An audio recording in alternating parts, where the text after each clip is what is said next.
नमस्कार, जय हिंद। स्वागत है एक बार पुनः आप सभी का डेली करंट अफेयर्स के इस सीरीज में। आज की इस वीडियो में 17 से 18 जुलाई 2024 से संबंधित प्रश्नों को आप देखेंगे, जिसमें बिहार राष्ट्रीय अंतर्राष्ट्रीय तीनों घटनाओं का संग्रह होगा और तमाम जानकारी यहाँ पर हम आपको हमेशा की तरह विस्तृत तौर पर देने वाले हैं। तो पूरे वीडियो आप सबों को ध्यान पूर्वक देखना है। अच्छा, जो लोग पहली बार इस सीरीज से जुड़े हैं, आपको बता दूं ये सीरीज बिहार के प्रतियोगी परीक्षाओं पर केंद्रित है। अगर बिहार में आयोजित होने वाले किसी भी एग्जाम की प्रिपरेशन में है तो इस सीरीज को जरूर फॉलो कीजिएगा। अच्छा, जो लेक्चर आपका पीछे छूट चुका है, खास करके मंथली करंट अफेयर्स वाला, आप लोग समय निकाल के उसे जरूर देखिए। नो डाउट ये आपको बहुत हेल्प करेगा। हम सेशन की शुरुआत करते हैं, लेकिन उससे पहले पिछले वीडियो में एक प्रश्न हमने पूछा था आपसे। तो ये प्रश्न था कि बिहार सरकार द्वारा राज्य में आरक्षण 50% से कितने करने के फैसले को हाल ही में पटना उच्च न्यायालय ने रद्द किया है, जिसके बाद राज्य सरकार सुप्रीम कोर्ट की तरफ रुख की है। अच्छा, इसको लेकर पहले भी जानकारी आपको दिया गया था। फिलहाल जब ये प्रश्न हम पिछले वीडियो में आपको दे रहे थे, बतला रहे थे, वहां पर भी इसमें कुछ नई चीजें जो निकल कर आई है वो हमने आपको बतलाया था। आरक्षण दरअसल अगर हम बात करें तो 50% से 65 करने को लेकर ये सारी बातें हैं। 65% यहाँ पर इसका राइट आंसर होगा, जिसे अभी हाल ही में पटना हाई कोर्ट ने रद्द किया है और राज्य सरकार इसके बाद अब सुप्रीम कोर्ट की तरफ रुक की है। अतः विकल्प नंबर डी यहाँ पर इस प्रश्न का राइट आंसर होगा। चलिए सेशन की शुरुआत करते हैं पहले प्रश्न से, लेकिन उससे पहले ये ध्यान रखेंगे जनवरी से जून तक का एक बिहार स्पेशल करंट अफेयर्स का ई बुक लॉन्च हुआ है। आपको आपके कोर्स में जो लोग एप्लीकेशन पे कोर्स लिए हुए हैं वहां पर आपको मिल जाएगा। करंट अफेयर्स सेक्शन में जाइएगा, मंथली करंट अफेयर्स में 2024 को सिलेक्ट करके वहां से आप इसे डाउनलोड कर सकते हैं। अच्छा, जो लोग अभी तक नहीं ज्वाइन कर पाए हैं, आप बीएम ऑनलाइन लर्निंग ऐप के माध्यम से इस कोर्स के जरिए आप प्राप्त कर सकते हैं। अगर आप इस कोर्स को ज्वाइन करते हैं, जो कि एक नाम मात्र की फी पर आपके लिए उपलब्ध है, इससे फायदा ये होगा कि बिहार के सभी प्रतियोगी परीक्षाओं में जहां पर करंट अफेयर्स के प्रश्न बनते हैं, वो सभी प्रतियोगी परीक्षाओं में आपकी हेल्प करेगा। और इस कोर्स में एक सबसे बड़ा फायदा यह है कि 2023 जनवरी महीने से आपको यहाँ पर करंट मिल जाएगा और जितने दिनों का आपका प्लान होगा उतने आगे, मतलब उतने दिनों तक ये चीजें आपको इसमें मिलती रहेगी। यानी कि करंट अफेयर्स का सारा मटेरियल आप इससे डाउनलोड कर सकते हैं। हालांकि बीपीएससी वाले कोर्स में जो ये कोर्स संचालित है, इसमें भी करंट अफेयर्स का ये कोर्स इंक्लूडेड है। इसको अगर आप लेते हैं तो यहाँ पर एक सबसे बड़ा फायदा यह है कि इसमें टेस्ट सीरीज, सिलेबस आधारित notes, Bihar GK, sectional test, previous year paper, ये तमाम चीजें आपको मिल जाएगी। अभी तो फिलहाल एक ऑफर भी चल रही थी, लेकिन आज इसका अंतिम तिथि है 18 जुलाई 2024 को। ये प्रोमो कोड या फिर ये कूपन कोड जो आपको दिख रहा है NEW, इसको अप्लाई करके आप 299 रुपये में केवल और केवल एक नाम मात्र की फी के साथ आप इसको ज्वाइन कर सकते हैं। खास बात इसकी यह भी है कि आप हमारे bpscmaker.com जो वेबसाइट है हमारा, इसके थ्रू भी ऑनलाइन टेस्ट रियल टाइम में दे सकते हैं। एक लाइव टेस्ट होगा, हालांकि आप लाइव नहीं ज्वाइन कर सकते हैं तो बाद में भी आप अपने समय के अकॉर्डिंग टेस्ट दे सकते हैं। ये तमाम चीजें ये आपके बीपीएससी प्री एग्जाम के लिए जो 30 सितंबर को होना है, महज 299 रुपये में उपलब्ध हो रही है। अभी जो रिसेंटली जनवरी से जून तक का जो पीडीएफ अपडेट हुआ करंट अफेयर्स का, वो भी इसमें आपको मिल जाएगा। तो 299 रुपये में ये ऑफर आपको ध्यान रखना है 18 जुलाई 2024 यानी कि आज मध्य रात्रि तक ये वैध है। कोई जानकारी चाहिए तो इस हेल्पलाइन नंबर पे आप हमसे संपर्क जरूर कीजिएगा। अब यहाँ पर आज की इस वीडियो का पहला प्रश्न है कि निम्नलिखित में से किस राज्य की पावर ट्रांसमिशन कंपनी लिमिटेड को नई दिल्ली में स्कॉच गोल्ड अवार्ड से सम्मानित किया गया है। बहुत इंपॉर्टेंट है। इसका जो राइट आंसर होगा यह है विकल्प नंबर ए, यानी कि अपना बिहार। अब आपको जानकारी दे दूं कि हाल ही में 13 जुलाई 2024 को नई दिल्ली में आयोजित एक कार्यक्रम में Bihar state power transmission company limited को स्कॉच गोल्ड अवार्ड से सम्मानित किया गया। देखिए, यहाँ पर जो हम बात कर रहे हैं Bihar state power transmission company limited की, जिसे कि शॉर्ट में BSPTCL कहा जाता है, इसको यह award state load dispatch centre में IT आधारित समस्त परियोजना मॉड्यूल के सफल कार्यान्वयन के लिए दिया गया है। यह भी आपको यहाँ पर ध्यान रखना है, इसके पीछे रीजन क्या है जिसको लेकर के ये सम्मान इसे दिया गया है। अच्छा, यहाँ पर बिहार में बिजली की या फिर विद्युत की बात हो रही है, तो ऐसे में एक जानकारी मैं आपको दे दूं। दरअसल जो बात अभी हम लोग कर रहे हैं Bihar state power transmission company limited को लेकर, तो आपको इस बात का ध्यान रखना है कि बिहार राज्य विद्युत बोर्ड का जो गठन हुआ था, ये वर्ष 1958 में हुआ था, 1958 में। हालांकि इसमें एक बात ये भी ध्यान रखेंगे कि वित्तीय घाटे को कम करने के उद्देश्य से 1 नवंबर 2012 को इस बोर्ड को भंग करते हुए 5 कंपनियां गठित की गई थी। ये पांचों कंपनियां का नाम यहाँ पर आप देख सकते हैं। अच्छा, एक जानकारी मैं आपको ये दे दूं कि आपको यहाँ पर ये ध्यान रखना है 1958 में जब बिहार राज्य विद्युत बोर्ड का गठन हुआ था, तो तब से लेकर अब तक 2023 तक की अगर हम बात करें, कभी भी ये बोर्ड फायदे में नहीं गया था। लेकिन फायदे में तब गया जब 1 नवंबर 2012 को खास करके इस बोर्ड को भंग करते हुए 5 कंपनियां गठित की गई थी, और इसमें 5 कंपनियां तो गठित हुई हैं, साथ ही साथ जो स्मार्ट प्रीपेड मीटर का जो खास करके जो पहल चला, जो लगाई जा रही है, तो इसी के परिणाम स्वरूप खास करके आपको ध्यान रखना 2023 में ये बिजली कंपनियां मुनाफे में आई थी बिहार में, और ये सारी चीज़ें आपको बतलाया गया है। और यहीं पर ये पांचों कंपनियों में से आप देख रहे हैं, ये दूसरे नंबर पर जो है Bihar state power transmission company limited, इसे ही अभी हाल ही में 13 जुलाई को दिल्ली में कार्यक्रम में ये पुरस्कार मिला है, स्कॉच गोल्ड अवार्ड। तो ये चीज़ें यहाँ से आपको ध्यान रखना है। अच्छा, एक जानकारी हमने ये भी आपको बतलाया था कि जो स्मार्ट प्रीपेड मीटर है, इसके इंस्टॉलेशन में अभी पूरे भारत में राज्यों में अगर हम देखें तो बिहार राज्य अव्वल है। तो ये सारी बातें फिलहाल यहाँ से ध्यान रखिए। अच्छा, एक प्रश्न और, अगर आपसे ये पूछा जाए कि वर्तमान में बिहार के ऊर्जा मंत्री कौन है? आप लोगों को मालूम है कि वर्तमान में ऊर्जा मंत्री हैं बिहार के विजेंद्र प्रसाद यादव। ये जरूर ध्यान रखिएगा, बहुत इंपॉर्टेंट होते हैं इस तरह की चीजें। चलिए आगे चलते हैं दूसरे प्रश्न पे। दूसरा प्रश्न है कि बिहार के किस जिले की पर्वतारोही लक्ष्मी झा, ये नाम से आप लोग भली भांति परिचित होंगे, क्योंकि कई बार इस सीरीज में लक्ष्मी झा को लेकर हमने जानकारी आपके साथ साझा किया है। तो लक्ष्मी झा किस जिले की है, जिन्होंने हाल ही में मलेशिया की सबसे ऊंची चोटी माउंट कीना बालू पर चढ़ाई करने वाली भारत की पहली महिला बनी है। इस चोटी की सफलतापूर्वक चढ़ाई करने वाली ये लक्ष्मी झा भारत की पहली महिला बनने का गौरव हासिल किया है, जो कि बिहार की है, और पूछा गया बिहार के किस जिले की है, तो बिहार के सहरसा की रहने वाली है। विकल्प नंबर डी यहाँ पर इस प्रश्न का राइट आंसर होगा। इन्हें आप यहाँ पर तस्वीर के माध्यम से तिरंगा के साथ देख सकते हैं। हाल ही में 9 जुलाई 2024 को बिहार के सहरसा जिले की पर्वतारोही लक्ष्मी झा ने मलेशिया की सबसे ऊंची चोटी माउंट कीनाबालू, ये खबरों में है, ध्यान रखिएगा, माउंट कीनाबालू मलेशिया की सबसे ऊंची चोटी है, यहाँ पर तिरंगा लहराकर इतिहास रच दिया, और ऐसा करने वाली ये भारत की पहली महिला बनी है। इसी चीज को यहाँ पर हमने लिखा है, इसके साथ ही लक्ष्मी झा माउंट कीनाबालू, जिसकी जो हाइट है ये है 4095 मीटर, इसकी चढ़ाई करने वाली भारत की पहली महिला बन गई। तो इस लिहाज से ये आपको ध्यान रखना है। हालांकि इसमें एक जानकारी और भी है, इसी तिथि को 9 जुलाई 2024 को ही गोरखपुर उत्तर प्रदेश के पर्वतारोही नीतीश सिंह ने भी मलेशिया की इस सबसे ऊंची चोटी माउंट कीनाबालू का सफलतापूर्वक चढ़ाई किया है।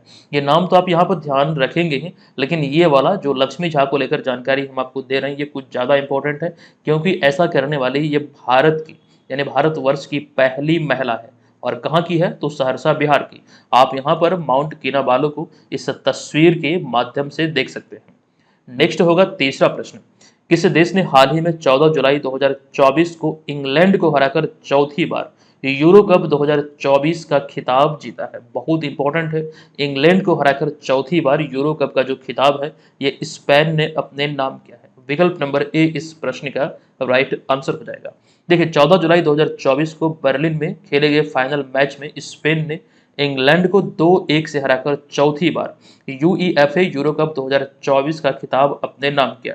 अच्छा, इससे पहले जो यहाँ पर शब्द हमने प्रयोग किया चौथी बार, इससे पहले अगर हम बात करें यूरो कप का, तो स्पेन इससे पहले 3 बार जो जीता था, एक तो पहली बार 1964 में, फिर 2008 में, फिर 2012 में ये यूरो कप का चैंपियन बने थे। हम बात कर रहे हैं यहाँ पर स्पेन की, ये ध्यान रखिए। अच्छा, यहाँ पर एक जानकारी यह भी है कि स्पेन फुटबॉल टीम जो है ये यूरो कप की सबसे सफल टीम बन गई, जो कि 4 बार सर्वाधिक इस खिताब को अपने नाम किया है। जबकि जर्मनी जो है ये 3 खिताब के साथ सबसे सफल टीमों की सूची में अब दूसरे नंबर पे है। हम बात कर रहे हैं यूरो कप के बारे में, ठीक है। वहीं पर जो उपविजेता टीम रही इंग्लैंड को लेकर ये ध्यान रखिएगा, इंग्लैंड की जो टीम है लगातार दूसरी बार ये यूरो कप के फाइनल में पहुंची थी। इसका जो पिछला संस्करण 2020 में खेला गया था, वहां पर भी ये फाइनल में पहुंची थी, लेकिन इटली से हार का सामना करना पड़ा था। तो ये भी चीजें यहाँ पर याद रखने योग्य है, ध्यान आप लोग रखिएगा। आगे बढ़ते हैं, जो खास करके यूरो कप को लेकर जो जानकारी यहाँ पर, अगर हम अवार्ड विनर और प्राइज मनी की बात करें, तो यहाँ पर आप देख सकते हैं।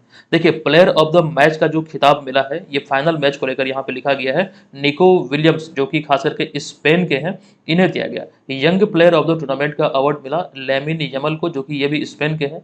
प्लेयर ऑफ द टूर्नामेंट का जो खिताब मिला रोड्री को मिला, जो कि स्पेन के हैं। अच्छा, स्पेन जो विजेता बनी इस प्रतियोगिता का, उसे कितनी राशि मिली, तो इंडियन करेंसी में देखें तो 256.84 करोड़ रुपये, जबकि उप विजेता टीम इंग्लैंड को 220.48 करोड़ रुपये की राशि मिली। तो ये चीज़ आपको ध्यान रखना है। अच्छा, यूरो कप आपसे ये भी पूछा जा सकता है किससे संबंधित है, तो फुटबॉल से संबंधित है। ये चीज़ें आपको ध्यान रखना है। अच्छा, यूरो कप की शुरुआत कब हुई थी, तो 1960 में हुई थी यूरो कप की शुरुआत। अच्छा, उस समय जब इसकी शुरुआत हुई थी तो इस प्रतियोगिता का जो नाम होता था यूरोपियन नेशंस कप था, लेकिन 1968 में इसका नाम बदलकर यूईएफए यूरोपियन चैंपियनशिप या फिर यूरो कप कहा गया या फिर ये रखा गया।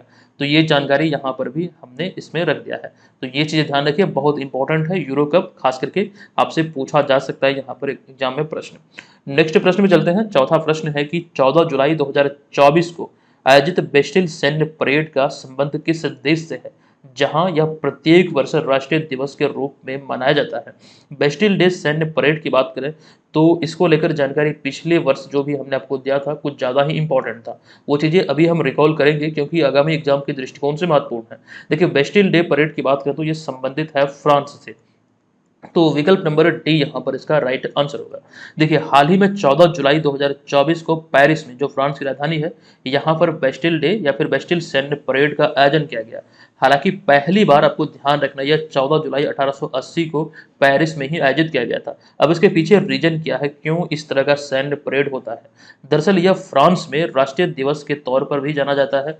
एक्चुअली ये डेट आप ध्यान रखेंगे, 14 जुलाई 1789 को हुई फ्रांसीसी क्रांति के दौरान ये बेस्टिल के किले पर हमला हुआ था, और इसी हमले को, बेस्टिल का किला था यहाँ पर पेरिस में, तो इस पर जो हमला हुआ था, इसी हमले की स्मृति में यह दिवस को या फिर इसी मतलब दिन को चिन्हित करते हुए, जो हमला हुआ था किले पर, इसी को चिन्हित करते हुए इस दिन का चयन किया गया, और तभी से प्रत्येक वर्ष ये 14 जुलाई को ही आयोजित होता है या फिर मनाया जाता है। अच्छा, पिछले वर्ष जो अभी हम चर्चा कर रहे थे, हालांकि आपको बतलाया गया है कि फ्रांस के आमंत्रण पर प्रधानमंत्री नरेंद्र मोदी 14 जुलाई 2023 को वार्षिक बेस्टिल परेड में अतिथि के रूप में भाग लिए थे। आप इन्हें यहाँ पर तस्वीर में नरेंद्र मोदी को देख रहे हैं। हालांकि इसमें एक बात ये भी समझना है कि नरेंद्र मोदी बेस्टिल डे सैन्य परेड में, जो फ्रांस में मतलब इस आयोजन में भाग लेने वाले दूसरे प्रधानमंत्री हैं, बतौर भारतीय प्रधानमंत्री की बात करें, क्योंकि पहले प्रधानमंत्री को लेकर यहाँ पे हमने लिखा है कि हालांकि बतौर भारतीय प्रधानमंत्री पहली बार 2009 में मनमोहन सिंह को बेस्टिल परेड में अतिथि के रूप में आमंत्रित किया गया था। तो ये चीजें ध्यान आप लोग रखिएगा, इंपॉर्टेंट यहाँ से हो जाती है। नेक्स्ट प्रश्न पे चलते हैं। पांचवा प्रश्न है, वर्ष 2024 का तीसरा ग्रैंड स्लैम विंबलडन 1 से लेकर 14 जुलाई तक लंदन में आयोजित किया गया। बताएं कि किस खिलाड़ी ने इस प्रतियोगिता में पुरुष एकल का खिताब जीता है। जो ग्रैंड स्लैम प्रतियोगिता है विंबलडन ओपन, इसको लेकर यहाँ पे प्रश्न है। इसमें पुरुष एकल का जो खिताब है वो कार्लोस अल्कराज ने अपने नाम किया है। अब यहाँ पर विस्तृत जो जानकारी है इस प्रतियोगिता को लेकर वो हमने आपके समक्ष रखा है। जैसे कि मेंस सिंगल्स की बात करें, यानी कि पुरुष एकल की बात करें, तो स्पेन के कार्लोस अल्कराज ने ये अपने नाम किया। नोवाक जोकोविच जो कि सर्बिया के हैं, इनको हराकर इस खिताब को इन्होंने अपने नाम किया है। अब यहाँ से संबंधित 2-3 पॉइंट है, जैसे कि कार्लोस अल्कराज का जो यह ग्रैंड स्लैम की बात करें तो ये चौथा ग्रैंड स्लैम का खिताब है ओवरऑल। तो सबसे पहले 2022 में इन्होंने अपने नाम किया था यूएस ओपन, 2023 में विंबलडन ओपन, फिर 2024 में फ्रेंच ओपन, अभी रिसेंटली इन्होंने विंबलडन ओपन भी 2024 में अपने नाम किया। तो कुल मिलाकर ये इनका चौथा खिताब है। अच्छा, विमेन्स सिंगल की बात करें तो बारबोरा क्रेजिकोवा जो कि चेक गणराज्य की है, जैस्मिन पाओलिनी जो कि इटली की है, इन्हें हराकर इस खिताब को अपने नाम किया है। अच्छा, अगर हम बात करें बारबोरा क्रेजिकोवा की, तो यह उनका दूसरा ग्रैंड स्लैम सिंगल्स का खिताब है। इससे पहले उन्होंने साल 2021 में फ्रेंच ओपन का टाइटल अपने नाम किया है। अच्छा, एक बात और, जो इटली की खिलाड़ी जैस्मिन पाओलिनी को हराकर इन्होंने अपने नाम किया है, तो कोई भी इटली की यानी कि कोई भी इतालवी खिलाड़ी अब तक विंबलडन में सिंगल्स का खिताब नहीं जीत पाई है। तो यहाँ से इसको ध्यान रखेगा। ये तो पुरुष और महिला वर्ग में सिंगल्स को लेकर बात हुई, लेकिन वहीं पर डबल्स की बात करें तो मेंस डबल में ये खिताब मिला हेनरी पैटन को, जो कि ब्रिटेन के हैं, और इन्होंने फिनलैंड के हैरी हेलियोवारा को हराकर इस खिताब को अपने नाम किया। वहीं पर विमेन्स डबल्स की बात करें तो कैटरीना सिनियाकोवा जो कि चेक गणराज्य की है, इन्होंने अमेरिका के टेलर टाउनसेंड को हराकर इस खिताब को अपने नाम किया है। तो men's single, women's single, men's double और विमेन्स डबल, ये सभी को लेकर चीजें यहाँ पर ध्यान रखिएगा। अच्छा, ग्रैंड स्लैम जो प्रतियोगिता होती है वर्ष में एक प्रकार से देखें तो 4 मतलब जो आयोजित होता है, जिसमें कि आपको ध्यान रखना, सबसे पहले जो शुरुआत होती है ये होती है आपको ऑस्ट्रेलियन ओपन से। अच्छा, इसको याद रखने का एक ट्रिक है, आप लोगों को मैं बता दूं, क्योंकि हो सकता है कई बार ये क्रम आपसे पूछा जा सकता है। तो वर्ष में सबसे पहले ऑस्ट्रेलियन ओपन आयोजित होता है, फिर होता है फ्रेंच, ऑस्ट्रेलियन के बाद फ्रेंच, फिर विंबलडन और उसके बाद आता है यूएस। तो ये क्रम आप लोग यहाँ से ध्यान रखिए तो भूलेंगे नहीं। AFBU ऑस्ट्रेलियन, फ्रेंच, विंबलडन और फिर US। ठीक है, चलिए आगे चलते हैं अगले प्रश्न पे। प्रश्न है, हाल ही में खबरों में रहा प्रोजेक्ट 25 जिससे डोनाल्ड ट्रंप ने खुद को अलग करने की बात कही है। बताएं कि प्रोजेक्ट 25 को किसके द्वारा तैयार किया गया है। देखिए, एक तो डोनाल्ड ट्रंप पर जो रिसेंटली हमला हुआ था, जो कि कान को छूती हुई गोली गई थी और वहां पर कुछ लोग मरे भी थे। तो ऐसे में ये तो एक खबरों का विषय है ही। लेकिन अब जो बात यहाँ पर प्रोजेक्ट 25 की हम कर रहे हैं, ये भी बहुत ज़्यादा सुर्खियों में है और मुझे लगता है कि 100% ये प्रश्न पूछे जा सकते हैं किसी भी रूप में। हमने प्रयास किया है कि वो जानकारी यहाँ पर आपके समक्ष रखें। जैसे कि प्रोजेक्ट 25 के संदर्भ में यहाँ पर हमने पूछा है कि ये किन के द्वारा तैयार किया गया है। तो देखिए, इसका जो राइट आंसर होगा ये होगा विकल्प नंबर सी, यानी कि द हेरिटेज फाउंडेशन। देखिए, इसे आपको ध्यान रखना है कि डोनाल्ड ट्रंप ने तैयार नहीं करवाया है, लेकिन ये जो तैयार हुआ है ये डोनाल्ड ट्रंप के लिए ही तैयार हुआ है। तो इस चीज का भी हम लोग खंडन करेंगे, इसको हम लोग देखेंगे। लेकिन फिलहाल यहाँ पर ध्यान रखिए, इसे तैयार किसके द्वारा किया गया, तो द हेरिटेज फाउंडेशन के द्वारा। अब देखिएगा, यहाँ पर मैं आपको जानकारी दे दूं प्रोजेक्ट 25 को लेकर जो बातें यहाँ पर हमने लिखा। दरअसल इसमें आपको ध्यान रखना, वर्ष 2023 में से द हेरिटेज फाउंडेशन ने तैयार किया है, जो कि 922 पेज का एक दस्तावेज है। और इस दस्तावेज की बात करें तो इसमें डोनाल्ड ट्रंप की सत्ता में वापसी के बाद 180 दिनों का रोड मैप तैयार किया गया है। इसमें योजनाएं बतलाई गई है कि वो पहले दिन से जब सत्ता में आएंगे तो पहले दिन से क्या और कैसे काम करेंगे, इस चीज को विस्तार से इसमें लिखा गया है। और आपको जानकर आश्चर्य होगा कि इसमें जो चीजें लिखी गई है उनमें कुछ चीजें यहाँ पर देखेंगे तो आपको लगेगा कि शायद ऐसा संभव नहीं हो सकता है। देखिए, पहला पॉइंट है इसमें जो खास करके निकल कर सामने आती है, अगर अगर प्रोजेक्ट 25 लागू होता है तो क्या क्या चीज यहाँ पर बदल जाएगा, वो चीजें यहाँ पर देखिए। देखिए, देश में शरणार्थियों का जो प्रवेश है वो बंद हो जाएगा। पोर्नोग्राफी जो है उस पर प्रतिबंध लग जाएगा। LGBTQ समुदाय है, जो खास करके समलैंगिक की बात करें तो इसके अधिकार को कम किया जाएगा। राष्ट्रपति की शक्ति का यहाँ पर अमेरिका में विस्तार होगा। परमाणु हथियार तैयार करने पर जोर दिया जाएगा। अवर्सन की जो दवाई होती है इसको मुख्य रूप से बंद किया जाएगा। और चीन के साथ व्यापार जो होते हैं थोड़े बहुत अमेरिका का, वो भी पूर्ण रूप से बंद कर दिया जाएगा।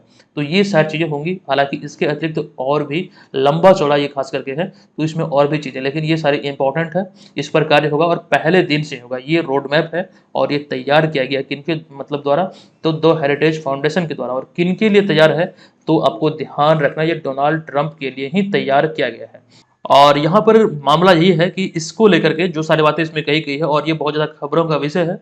और डोनाल्ड ट्रंप ने ये मतलब कहा है, उनकी तरफ से ये बयान आया है कि इस प्रोजेक्ट 25 से उनका कोई संबंध नहीं है। ये सारी बातें हैं और यहाँ पर प्रश्न भी एक्चुअली हमने इस तरह से लिखा है कि डोनाल्ड ट्रंप ने खुद को इसे अलग करने की बात कही है।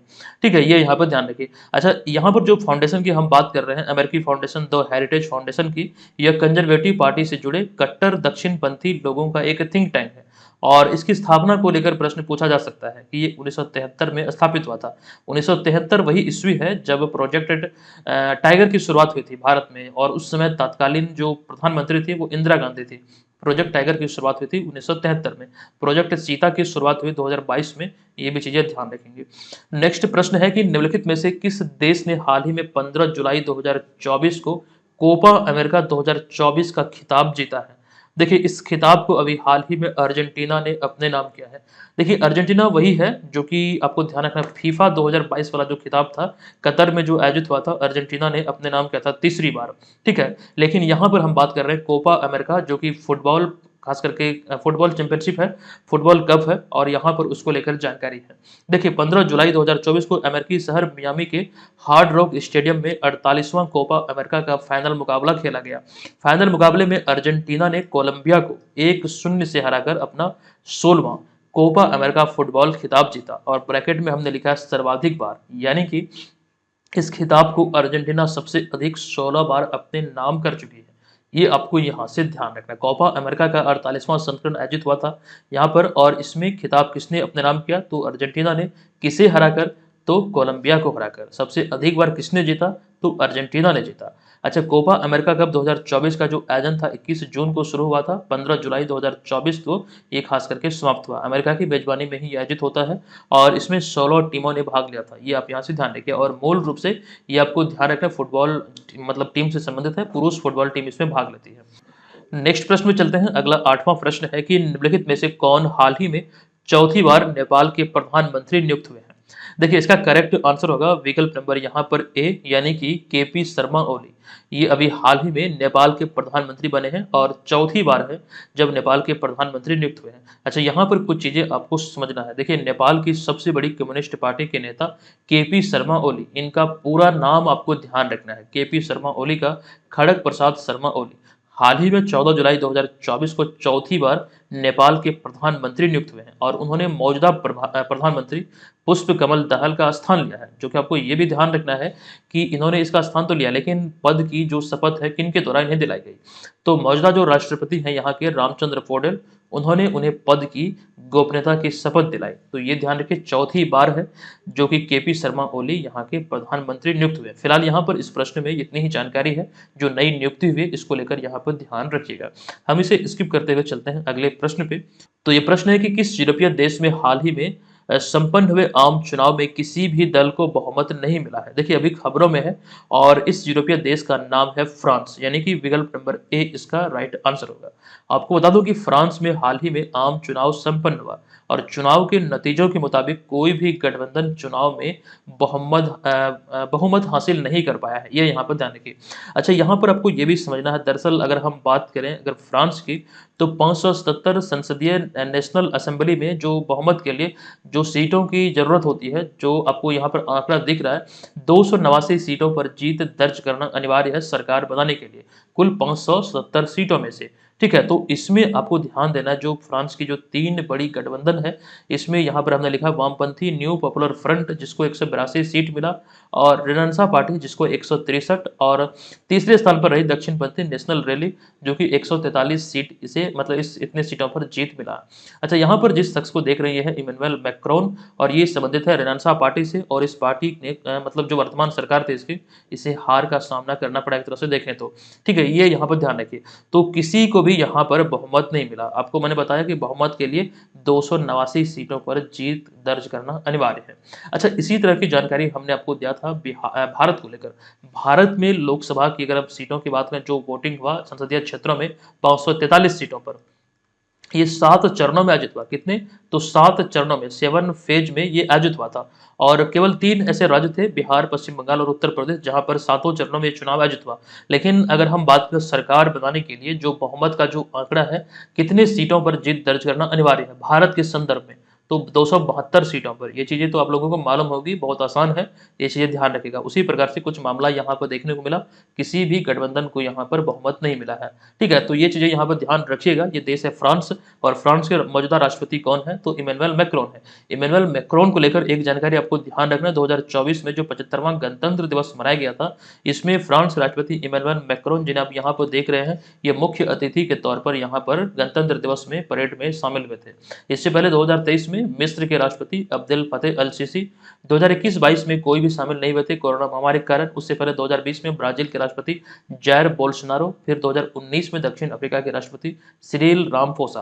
तो ये चीज यहाँ पर आपको ध्यान रखना है। ठीक है, चलिए आगे चलते हैं अगले प्रश्न पे। 10वां प्रश्न है कि हाल ही में 15 जुलाई 2024 को मनाए गए विश्व युवा कौशल दिवस 2024 की निर्धारित विषय या फिर थीम क्या है?